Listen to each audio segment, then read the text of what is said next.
Assalamualaikum warahmatullahi wabarakatuh. Halo, apa kabar semuanya?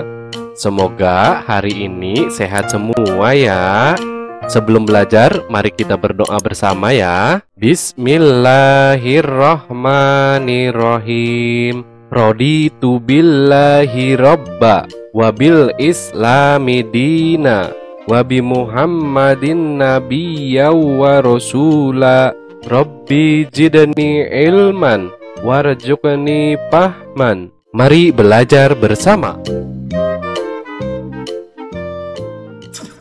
Hari ini kita memasuki tema 8, keselamatan di rumah dan perjalanan. Subtema yang pertama, aturan keselamatan di rumah. Sekarang kita memasuki pembelajaran yang kedua. Nah, pada bagian ini kita akan mempelajari tentang aturan keselamatan di rumah saat bermain ya. Mari kita baca terlebih dahulu teksnya.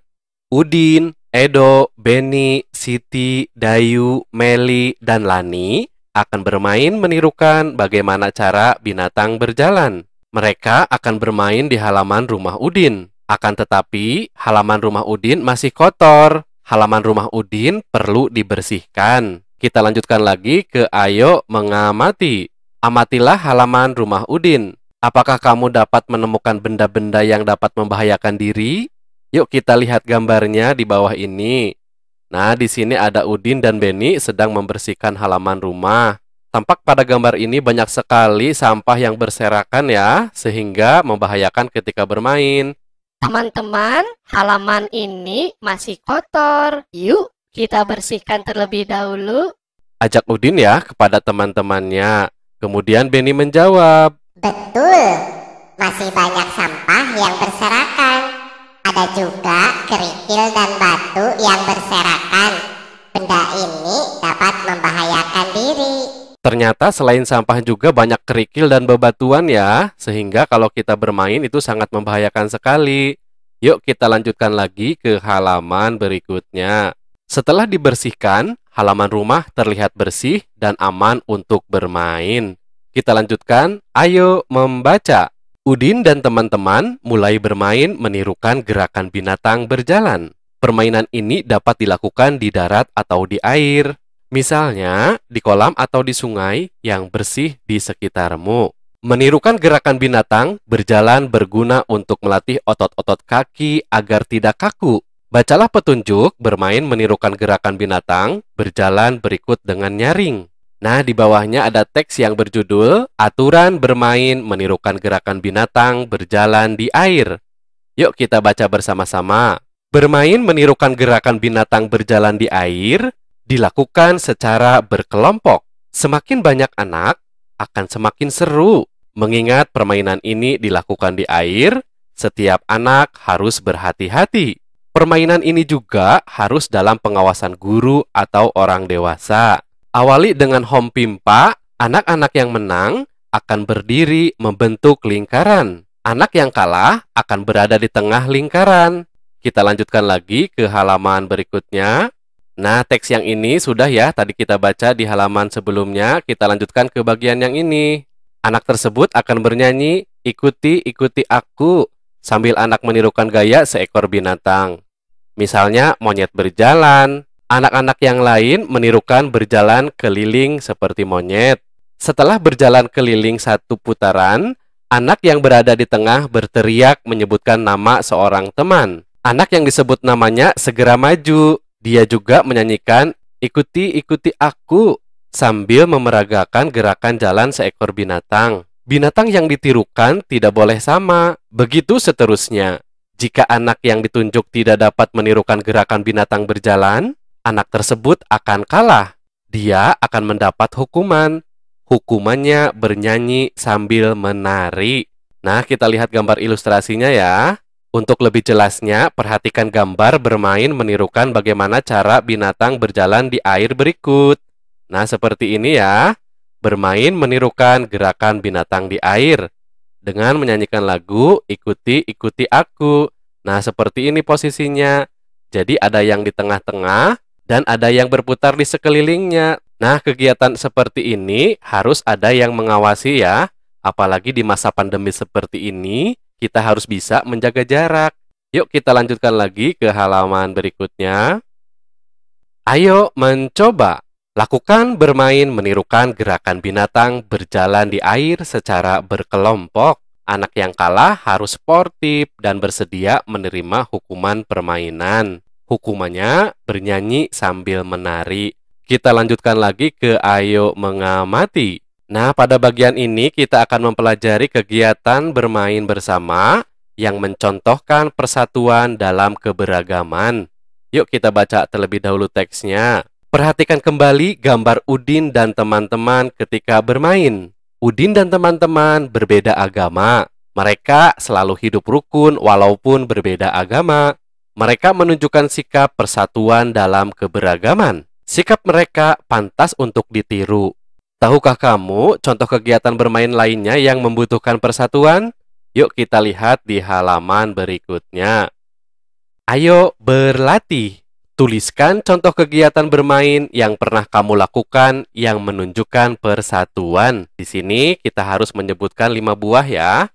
Nama kegiatan bermain yang menunjukkan rasa persatuan dalam keberagaman. Abi kasih contoh ya, misalnya permainan bentengan, permainan ular naga panjang, permainan bakiak, permainan lompat tali, permainan kasti. Nah, dalam permainan ini kita harus menunjukkan persatuan dan kesatuan ya dalam keberagaman. Kita lanjutkan lagi ke ayo bercerita. Sekarang, coba ceritakan salah satu kegiatan bermain yang pernah kamu lakukan. Perhatikan contoh berikut. Nah, di sini contohnya permainan sepak bola ya. Nanti untuk menceritakannya seperti ini. Aku dan teman-teman suka bermain sepak bola. Kami berbeda agama. Walaupun kami berbeda agama, kami tetap bermain bersama dan kompak. Kami juga saling mendukung dan tidak saling menyalahkan atau mengejek. Dengan sikap itu, kami dapat meraih kemenangan. Kita lanjutkan lagi ke halaman berikutnya. Ayo membaca. Pada kegiatan ini kita akan membaca teks yang berjudul bermain menirukan gerakan binatang berjalan di air.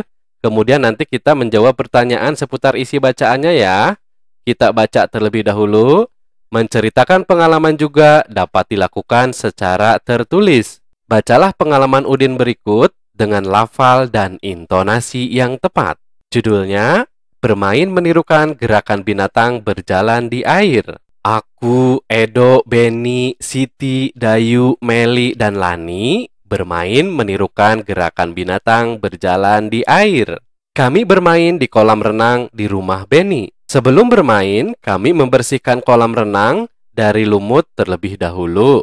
Kebersihan air kolam renang pun perlu diperhatikan. Kolam renang yang bersih lebih aman dan nyaman digunakan untuk bermain. Bermain menirukan gerakan binatang dimulai. Kami mulai bermain dengan hom pimpa. Teman-teman membentuk lingkaran. Beni yang pertama mendapat giliran berada di tengah lingkaran. Bermain menirukan gerakan binatang berjalan seru. Semua teman bermain dengan rukun. Anak yang mendapat giliran di tengah bermain dengan sportif. Sikap sportif dalam bermain akan membuat suasana menyenangkan. Nah, sekarang ayo jawab pertanyaan berikut ya. Apa isi teks yang kamu baca di atas? Nah, kalau menurut Abi, cerita tersebut berisi tentang kegiatan bermain di kolam renang bersama teman-teman. Selanjutnya, apa kesimpulanmu terhadap isi teks? Kesimpulan cerita tersebut adalah anak-anak sedang bermain di kolam renang dengan menirukan gerakan binatang. Saat bermain, kita harus rukun dan sportif supaya suasananya jadi menyenangkan. Nah, kalau ini pendapat Abi ya, silakan nanti kalian baca lagi. Dan kalau kalian menemukan jawaban yang lain, boleh diganti ya jawaban dari Abi ini. Kita lanjutkan lagi ke halaman berikutnya. Ayo mengamati. Pada bagian ini kita akan mempelajari penggunaan huruf kapital pada penulisan nama orang. Masih ingatkah kamu penggunaan huruf kapital? Huruf kapital dikatakan juga sebagai huruf besar. Perhatikan penggunaan huruf kapital pada kalimat-kalimat berikut. Aku, Edo, Beni, Siti, Dayu, Meli, dan Lani akan bermain menirukan gerakan binatang berjalan di air.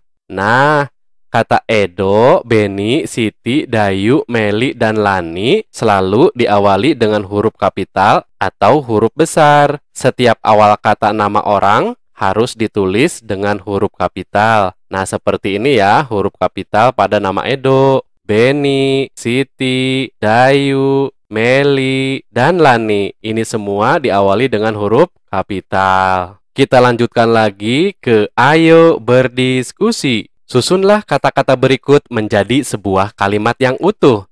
Diskusikan bersama temanmu. Nomor 1 sudah ada kata tong, udin, sampah, memegang. Kemudian di halaman berikutnya, nomor 2 ada kata rumah, menyapu, halaman, siti. Kemudian nomor 3, di sini ada gambarnya. Kemudian di sini ada kata acaknya, kerikil, batu, edo, dan mengumpulkan. Kita lihat yang nomor 4, di sini juga sudah ada gambarnya, kemudian kata acaknya, ada kata sampah, lani, mengumpulkan. Dan yang terakhir di sini, ada kata lidi, meli, sapu, memegang. Nah, nanti di halaman berikutnya, tuliskan kalimat yang kamu susun pada kolom berikut.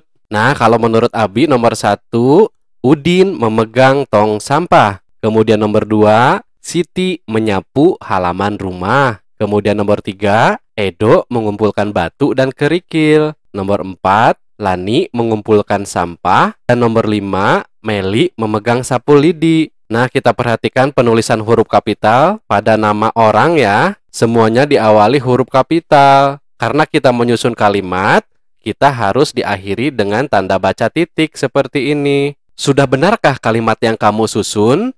Jika belum, perbaikilah kembali dengan benar ya. Nah, nanti kegiatan bersama dengan orang tua dalam membimbing anak menulis perlu memperhatikan penggunaan huruf kapital, terutama pada setiap awal kata nama orang. Sebelum diakhiri, mari kita berdoa bersama. Bismillahirrahmanirrahim. Allahumma inni istaudiuka ma'alam tanihi fardudhu ilayya inda hajati wala tansanihi ya rabbal alamin. Yang terakhir, pesan dari Abi, ingat selalu pesan ibu ya, yaitu 3M, menggunakan masker, mencuci tangan, dan menjaga jarak. Semoga bermanfaat. Terima kasih. Wassalamualaikum warahmatullahi wabarakatuh.